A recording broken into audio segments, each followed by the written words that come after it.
Welcome to the podcast, where we teach you how to create marketing that pops. Get ready for refreshing conversations with industry experts, trendsetters, and creative minds that'll leave you bubbling with inspiration. Get ready to turn up the volume on your business. Let's get popping.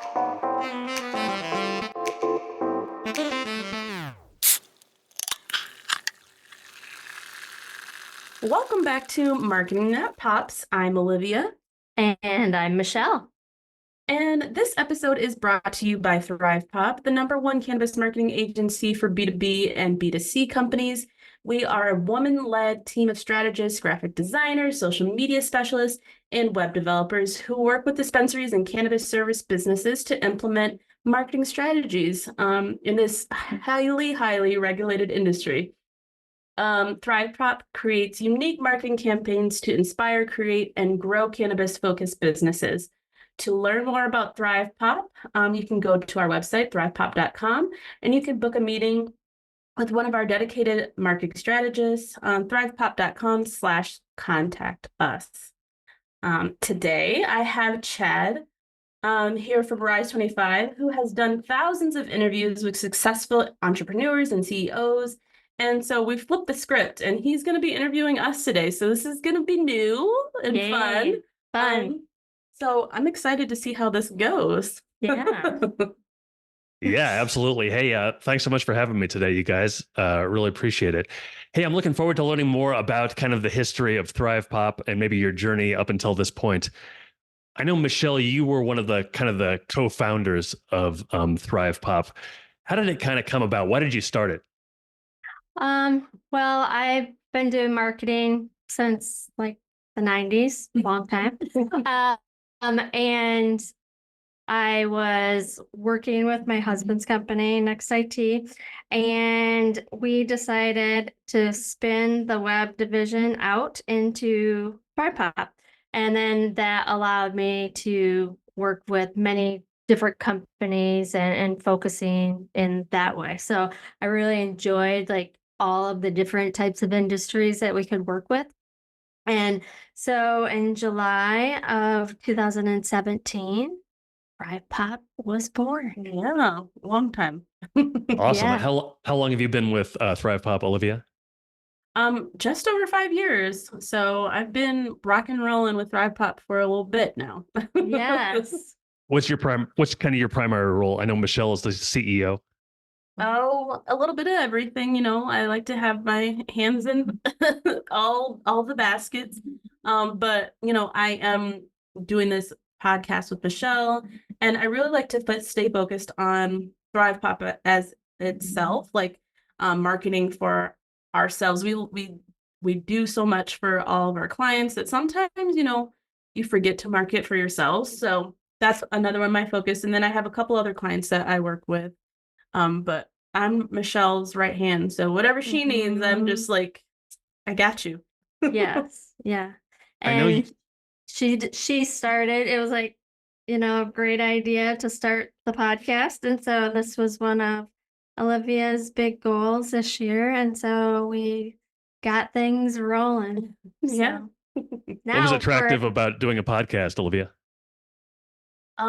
Well, there's so many things. I actually, during COVID, I started listening to more and more podcasts, just being at home, because what else was there to do? Mm-hmm. And my friend and I, we started our own podcast, and we were just talking about relationships and stuff. And I was talking to Michelle about that, and she was like, I really like your podcast. I'm thinking, what if we did one for ThrivePOP? Mm-hmm. And so I was like, okay, let's give it a try. Let's do it. And yeah, here we are. So I know you work with a variety of different types of businesses, but you have worked a lot with people in the cannabis industry. What was attractive about that to you, Michelle, as kind of you were getting started with ThrivePOP? Well, I was working with some consultants and, they kept hounding me about like finding my niche. Like I really need to have a niche. And we had a client that this just happened. We fell into it basically. And they wanted us to learn more about the cannabis industry because they wanted to start focusing there. And there was a big trade show, MJ BizCon. We went to that And the whole goal was, let's see like what this niche is about, you know, is marketing needed in this industry, and like how can we help them? And so Brittany actually went to the trade show, and there were so many people that were needing help that we decided, all right, we're going to do it, and we're going to just jump on board and get the team trained and be that specialist for the cannabis industry. So you kind of had, expertise in marketing, but maybe not so much in the cannabis industry at that time. Was there anything that once you kind of dove into it, you were like, didn't realize that? Yeah, a lot. So Yeah. much. I mean, we were pretty general, like in the beginning, more of a generalist marketing agency. And once we started going down this road, we realized, oh my goodness, like there's so much, and every state is different. Sometimes counties are different. Mhm. And so we work with clients nationwide. So it really challenges us, to make sure that we're staying on top of all of the different states and rules and regulations and what not to do and what to do and so forth. And I would say the biggest and most difficult is the social media, just because it will get shut down, and we definitely don't want that to Yeah. happen for our clients. Yeah. Why don't we just kind of talk a little bit more about kind of what you guys do with social media. So you work with clients in the cannabis industry, well, in other industries too, but we'll just talk about cannabis for now. How does that look like? They come to you, you say, well, we'll handle your social media for you. What is everything that you have to keep in mind, and what do you do? Mhm. So a lot of times when people do come to us, they're like, "So you do social media? What does that mean?" Because a lot of companies will say that, but really we handle it all. So from us taking on your social accounts, we will create the creative, the content, all of the social posts or video content that we would post for you. And we manage it. We make sure that it is doing well on social. We are doing all the scheduling for you. We're coming up with a copy for the social post. We're coming up with a full strategy so that it's not just like, haphazardly. That's kind of like the biggest part of it is we really like to have a full plan before we dive in. And yeah, we just like to really just execute. hmm I would say the biggest thing that many companies don't have is the strategy piece. Mhm. And one thing that I think we do a really good job at is building that relationship with the clients. Mhm. And we meet with our clients regularly, sometimes weekly, sometimes monthly. It just depends on the level of that client. And by doing that, we're, establishing that relationship, understanding what's happening within their business so that we are aware. Otherwise, what can happen is you start going down this road, and then all of a sudden their CEO is like, well, wait, we got to change this. And so we just really want to make sure like we are considered an extension of their company. We Mhm. need to know just as much as they do, what's happening internally, so that when we are talking about marketing, that we're really like focusing in on that and whatever their goals are, because every company is different. All the goals may be different. Some clients, maybe they just want to increase their followers. Some people, maybe they want to generate revenue from it. It really just depends. And during the onboarding, we will go through that whole process of like understanding what the goals are first before we do start jumping in and start Yeah. implementing things for them. So you would have a different strategy depending on what their goals are. Correct. Yes. Mhm. Is there anything to keep in mind when developing a social media strategy, or because goals could be so wide ranging? It just depends. I think one thing that we like to do is just be realistic with social media. Everybody's like, "Well, I want to go viral. I want to go viral." Obviously, that would be great to do that, but in different industries, it can be hard. Another thing that I think we try to pride ourselves is being knowledgeable of all the trends and like the updates and like trying to understand the social media algorithms that take place. So yeah, that can be hard for companies who are like, oh, I really like what my competitors are doing. Like, how can I do these things? So we try to incorporate that and then bring those to the table as well for our clients. Have you seen Is this? there a social media platform that is kind of like the big one right now? TikTok for sure. TikTok and Instagram, I would say, are kind of like the top dogs, but we use all of them for different things. There's obviously we have Facebook and Meta and LinkedIn. LinkedIn, YouTube, Just depends on if it's a industry. B2C, B2B. And yeah, I would say the other thing too is just teaching businesses to be authentic and that it is a person or personality that we need to create Mhm. because people are talking to people. It's not just, um, Trying to make a sale. yeah, it really needs to be authentic. You need to have a variety. It cannot be all salesy, salesy, salesy. We need to be educating and, teaching about their product or service or the Mhm. industry in general, like so many different things. Yeah, one of the things that we kind of preach to our clients is like having that brand voice and that identity is so important. And you can see that through like really large corporations and their following, they have a very distinct voice and you can tell like, oh, that was Wendy's that posted that or that was you get to know their voice and their audience and it's kind of cool when you get to create that persona for your companies.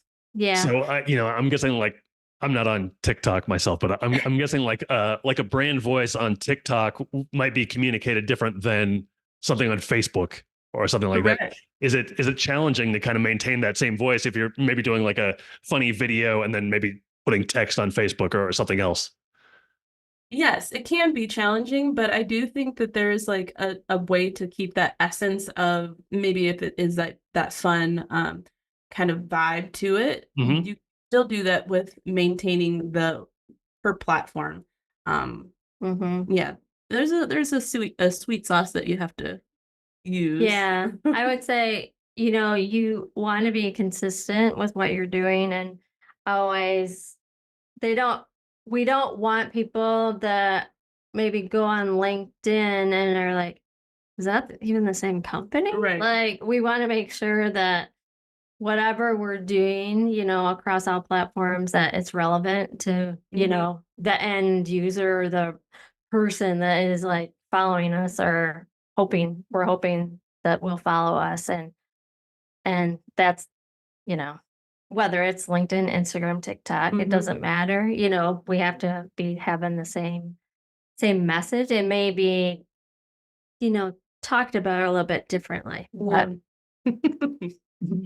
So you mentioned kind of having to be aware of rules in every state. Like I'm in Colorado. I'm guessing, if somebody from Colorado came to you, it'd be pretty easy to not get that business in trouble. But maybe Well, somebody from our neighboring state, Nebraska, might be more challenging. What do you kind of have to keep in mind as you deal with each different state? Well, when it comes to social media and that aspect, that's kind of the same across the board. But you just have to be kind of tricky in the way that you word things, especially for like cannabis dispensaries, because you really can't talk about the sale of any products, and you really can't mention how much things cost. So you just have to get creative and how your messaging and, blurring out certain words like for cannabis, we try to really just take out any cannabis terminology and our maybe we use a emoji instead of the word cannabis or pot leaf or something like that. And just having those little tricks has helped us so much and mhm. helped us grow those Instagram accounts and social media accounts. Yeah. So what's kind of what are you kind of advertising with like the benefits of certain types of cannabis? Are you talking about the high that people get? Is that something you would talk about on social media, or what do you kind of highlight? Uh, it could be that, but mostly when it comes to like dispensaries and that kind of thing, it's mostly about educating, like Mm. letting customers know like um the differences between certain products because a lot of people can be new to the like cannabis. It's like new.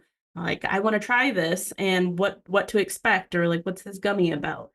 So a lot of it is kind of putting a face to a name, like when it comes to like the bud tenders, like, oh, I saw them on social media and now I'm going into this store. So it's kind of like making that connection and really bringing things full circle for the user. So a lot of education, um, product drops, like when we have new products coming in. And it really is, like Michelle said, about selling that lifestyle because it's so different per dispensary or business. It's like you really want people to understand what it is that you're trying to embody. Mm-hmm.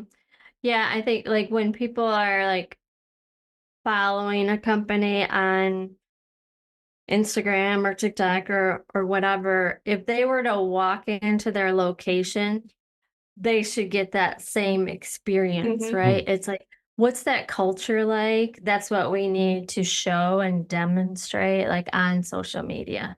And I know with one of our dispensaries, we went out there, we did a lot of videos, we had a lot of different bud tenders. Like we would interview them and ask them, tell me about this product. Like, what is it that you like about it? Why would clients like this? Or, what's the difference between this product and that product? Can you teach me, And so those types of things I think are do really well. The other thing with dispensaries are a lot of people do events. Mhm. So really like making sure like we're talking about the events and um just education really. Yeah. A lot of it, and it can be fun too. Like what fun videos, like, oh, what are three things that you have to have what to smoke with, or it's something like that. And Hmm. be music, it could be candy, it could be all those types of things, and that stuff is relatable to people. It's like, oh yeah, I have to have all of those things with me too, and it's just kind of a fun way to bring the audience in. Yeah, and some people are what we call kinda curious, so they're like, "Well, now it's legal, Hmm. I don't really know much about it."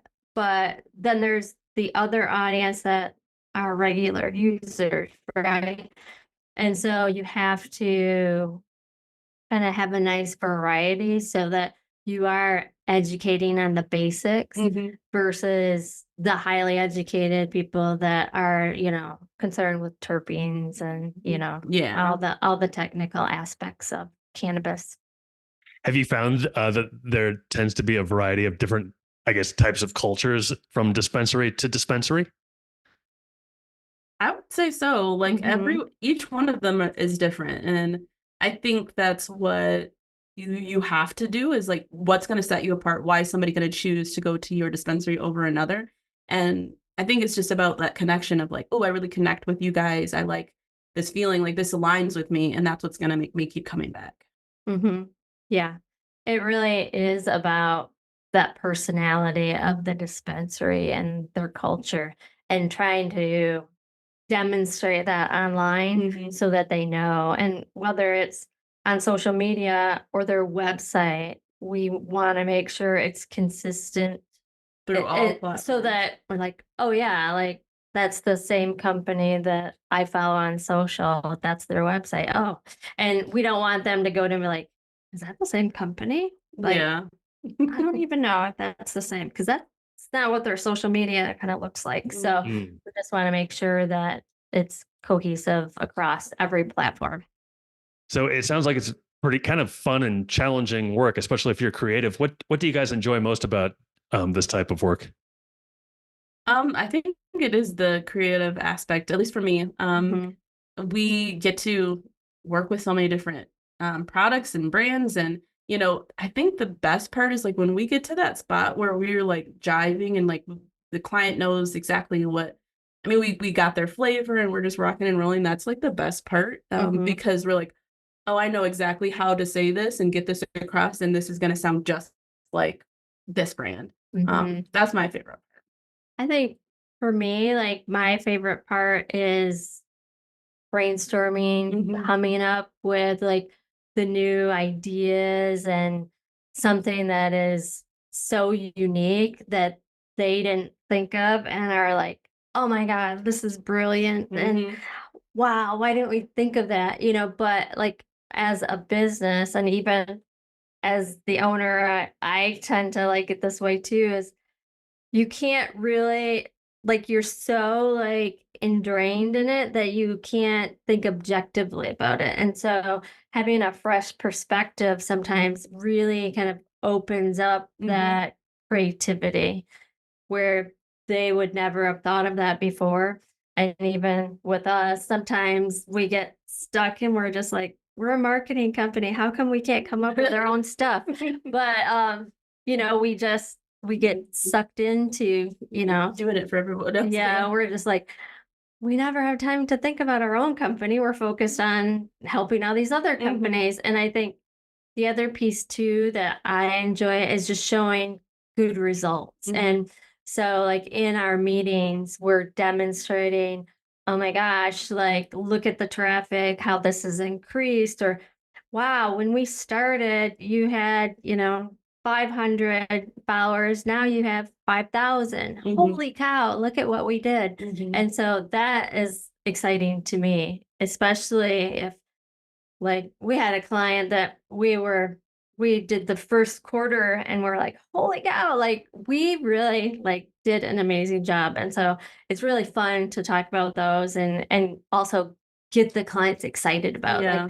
oh my gosh, it's actually working. Okay, Mhm. this is good because so many companies that come to us may be skeptical because I was I just about don't to even say that. know if it's gonna work. And I don't know, like what is this?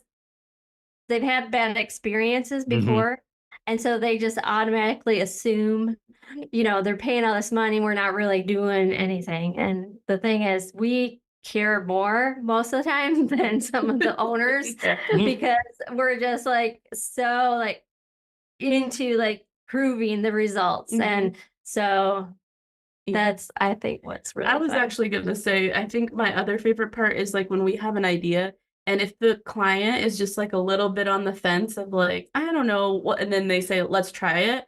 And then we do, and then they're like, oh my gosh, that turned out so good. Like, keep doing it. We got to keep doing it. So Yeah. that's one of my other favorite things because then they get it.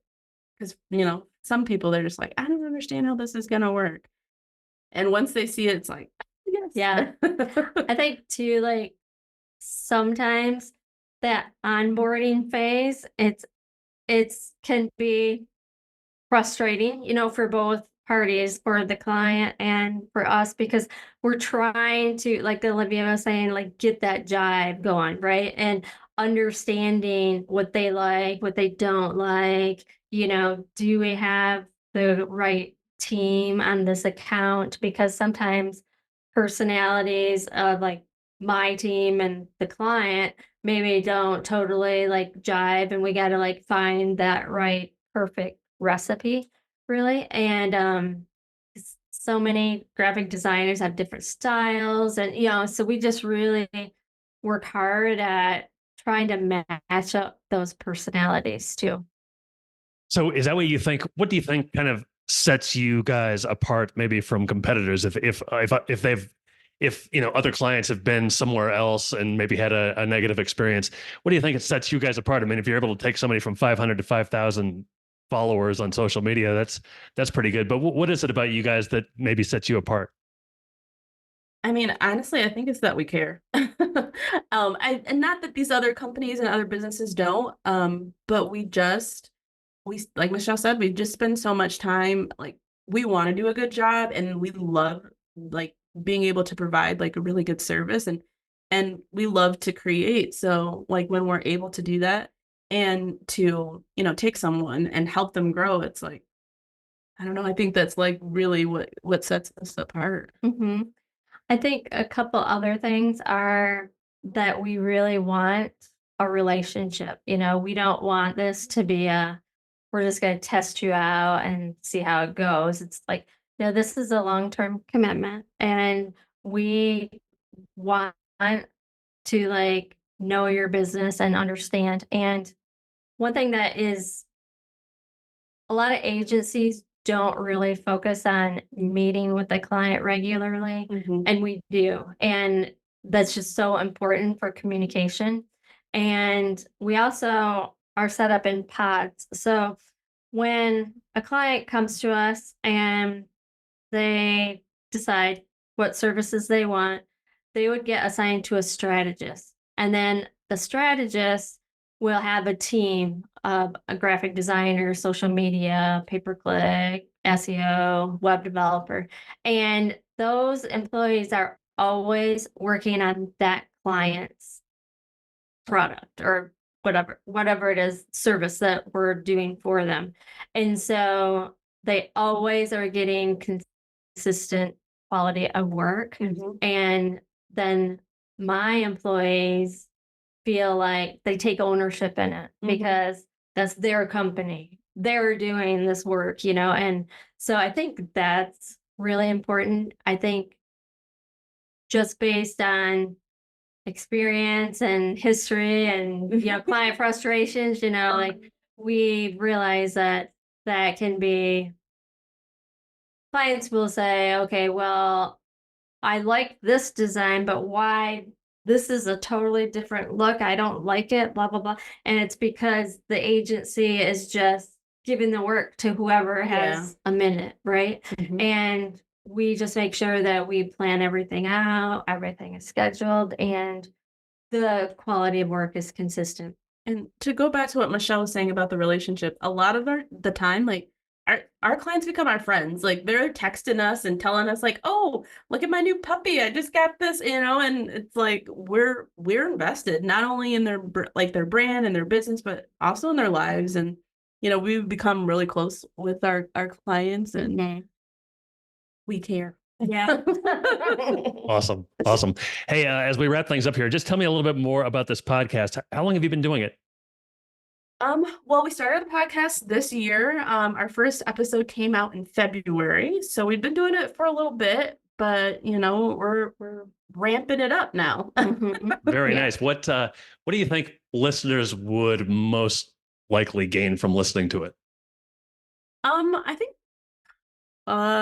probably learning tips and tricks. We like to provide kind of like just different resources, honestly, that they can either download from our own website that we're providing, or if we mention different products or like different tools that we also use, we'll also link those in our descriptions. So I feel like we try to give people something to walk away with, just because it's a good conversation, obviously, but they're like, oh, what was that product that they're talking about? I want to try that. So yeah, I'd say like we really work hard at staying up on the latest trends and the latest technology and things that are happening. And we subscribe to so many different services that my goal is just to help other marketing people do a good job and do the best possible job that they can. And whether it's, hey, you're just like learning from us and you're going to go do it yourself, or, hey, I'm learning from you and maybe down the road we will start working together. That's fine too. Like we're just here to provide, tools and education. Okay, awesome. Sounds great. Hey, Michelle and Olivia, it's been great to talk to you today. Thank you so much for having me. Thank you. So long, everybody. Thanks for listening with us today. Stay tuned for the latest in web marketing and design from ThrivePOP. Want to be a pop star? Head over to thrivepop.com/podcast to join our mailing list for episode notifications, sneak peeks, listener feedback, and more.